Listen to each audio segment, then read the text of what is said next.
Oh my God. We got to get into this article, man. It seems as if Caitlin Clark has turned down $20 million. $20 million in the WNBA. Y'all acting like y'all can't get a CBA done, turning down all this bread for y'all. Listen, Caitlin, you might need to start accepting some of these bags. You might need to start accepting some of these payments and bring your boy KTV on along for the ride. At this point, I don't think we should be turning down any more offers, CC. These people can't get themselves together around here. I was asked earlier about this, and honestly, the moment the numbers dropped, the internet didn't just break, it went completely silent in shock. We are talking about Sophie Cunningham, not Caitlin Clark, being named the most searched female athlete in the entire United States, which sounds absolutely insane when you say it out loud. This isn't just a random win for Cunningham. This is a seismic shift in the sporting landscape that nobody, and I mean nobody, especially Caitlin Clark herself, saw coming. Her reaction to this news and the ripple effect it's sending across her entire career is rapidly becoming the biggest story in sports right now. The foundations of the league are literally shaking, and everyone is bracing for impact because this unexpected power play changes absolutely everything we thought we knew about star power and athlete marketability. Down $20 million. Let's get into the article. The nearly $20 million rejection by Caitlin Clark has the WNBA buzzing. Here it says, Caitlin Clark is the lone basketball player on Sportico's latest ranking of the highest paid female athlete. She has climbed into the number 6 spot with an estimated $16.1 million in total earnings, a number that came despite an injury-shortened campaign that only lasted 13 games. Now, y'all know how all of us Caitlin Clark fans was disappointed that we barely even got to see the woman play. Yes, you heard that right, and this has been officially verified by Google Trends itself, so there is no debating the data. Sophie Cunningham has dominated the search results, completely surpassing even the seemingly unbeatable Caitlin Clark in a turn of events that defies all logic. This meteoric rise is the definition of a true underdog story, and it has sent absolute shockwaves through the world of women's basketball and beyond. It completely flips the narrative that had been so carefully constructed around Clark's singular stardom and dominance.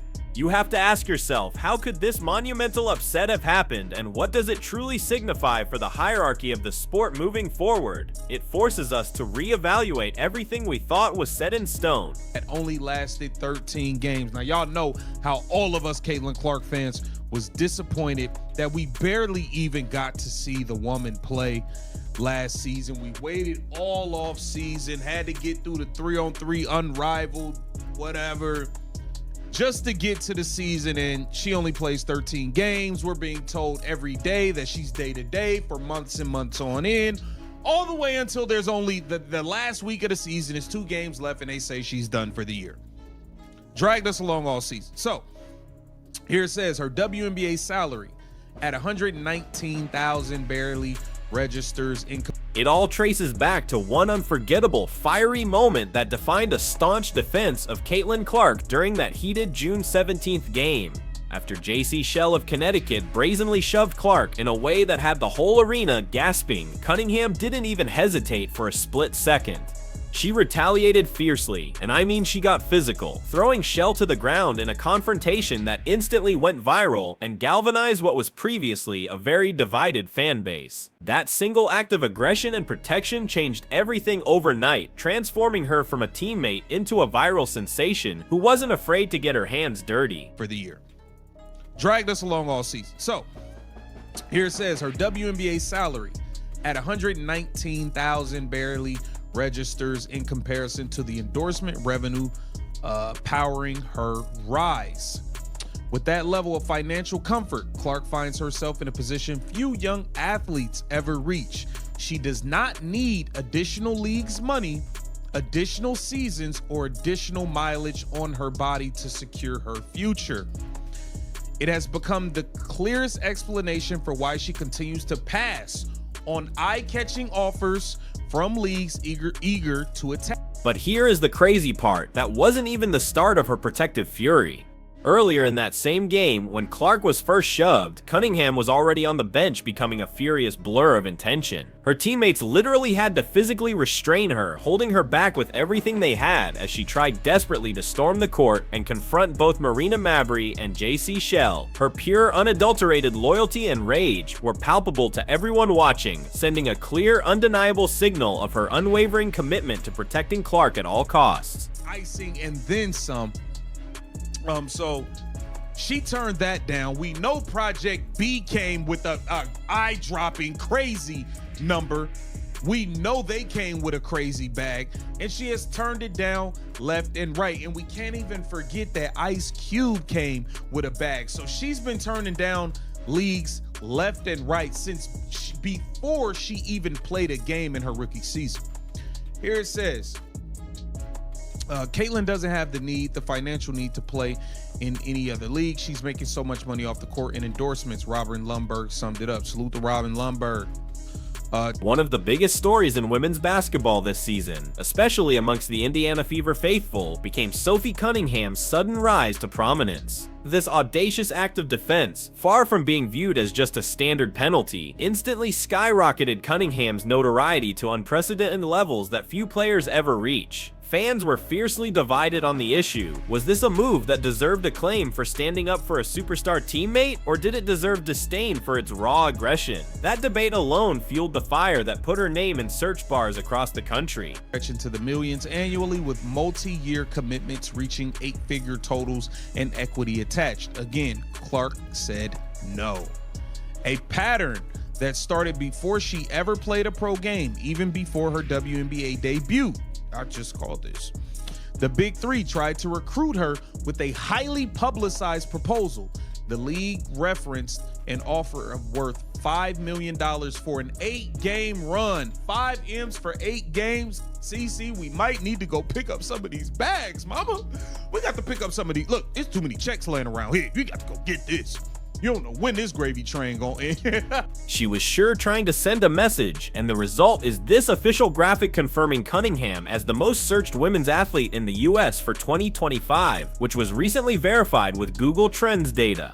This information is now public and undeniable, serving as a definitive, irrefutable data point that underscores her sudden, massive impact on popular culture and the sports landscape. We aren't just talking about anecdotal evidence or Twitter rumors here. It is hard data proving a profound shift in athlete perception and public interest. As Grant Young said, the numbers don't lie, and they are telling a fascinating new story. Gotten over $20 million for a long-term commitment.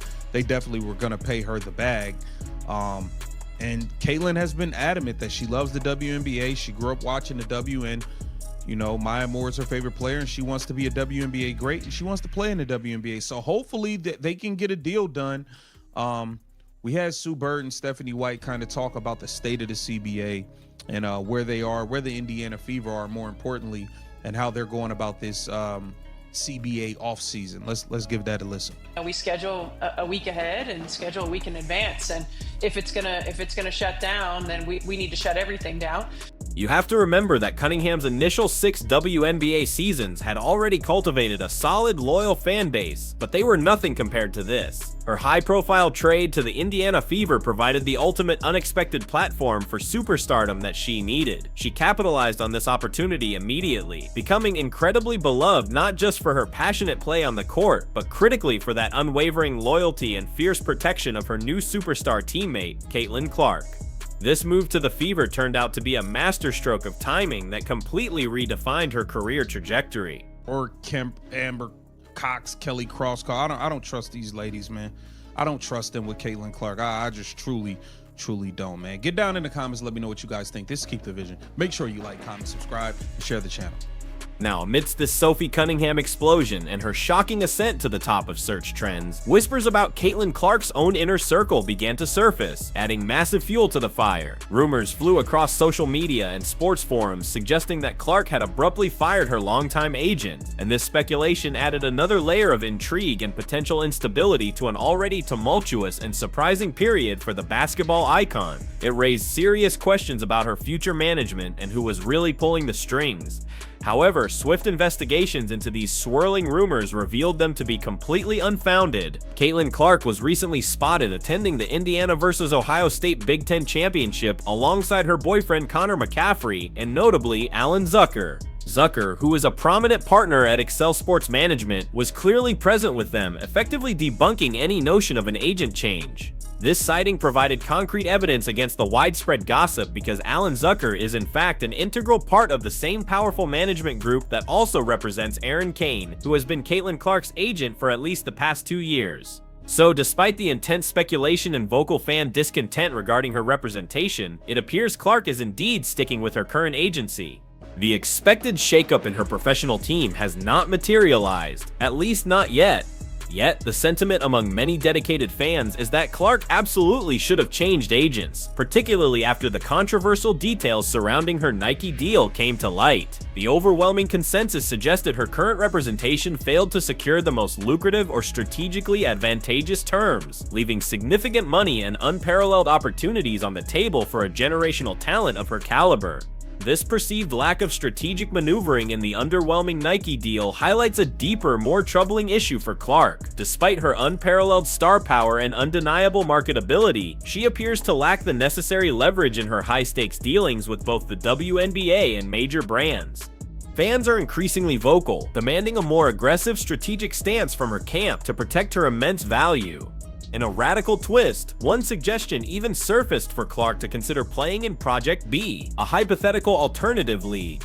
The audacious idea here is to purposefully flex her muscles at the WNBA, making them acutely aware that she possesses other lucrative options and demanding not just better terms, but profound respect and proper treatment within the league. It is a shocking call for a power play, and the frustration among observers is palpable, with some lamenting that the idiots running these teams and running this league, and even certain players seem completely oblivious to Caitlin Clark's immense value and the unprecedented leverage she should inherently possess. This stark disconnect between Clark's market impact and her perceived influence within the system underscores a major, ongoing struggle for the league. And as if being surpassed by Sophie Cunningham in search trends wasn't enough of a blow, last year's search data delivered an even more gut-wrenching revelation for Caitlin Clark. She was not the most searched female athlete in the entire country last year, either. That controversial and deeply unsettling distinction belonged to an individual whose identity would spark furious debate across the sports world.